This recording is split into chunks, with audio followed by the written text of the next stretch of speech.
Today we're going to look at muscles from a histological standpoint. Let's take a look at the three different types of muscles initially. There's skeletal muscle, cardiac muscle, and smooth muscle. Skeletal muscle is associated with the skeleton muscles like the biceps brachii or the triceps brachii. Cardiac muscle is associated only with the heart, and smooth muscle we find in blood vessels, we find it in the viscera of the body such as the stomach and the large intestine, the uterus, the urinary bladder, and we also find it to some degree in skin. Well, let's take a look at the three of them. First, there's skeletal muscle.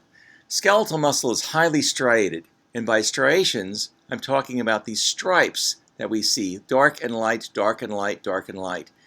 These stripes represent the sarcomeres. So two white stripes, or light stripes we'll say, and one dark stripe in the middle represents a sarcomer.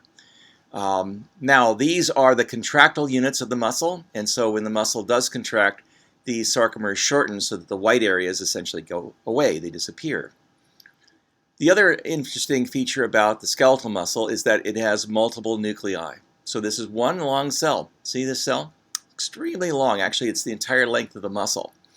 And that's because these cells fuse together during embryonic development.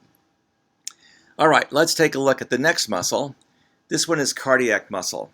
Cardiac muscle is also striated, but the striations tend to be quite faint.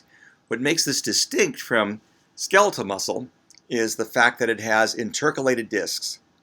These little lines here and here and here and here, these are junctional complexes that include desmosomes as well as gap junctions. Gap junctions are little tubes that allow for ion exchange between the cells, and desmosomes are little junctional complexes like maybe the snaps on your jeans, little spot welds between cells. Our final muscle type is smooth muscle. Smooth muscle, again, is found in the viscera of the body as well as blood vessels and to some degree in skin. To me, it looks a little bit like a school of fish. Now notice that this could be confused easily with dense irregular connective tissue, but the nuclei tend to be a lot more abundant. Also, we have cigar-shaped nuclei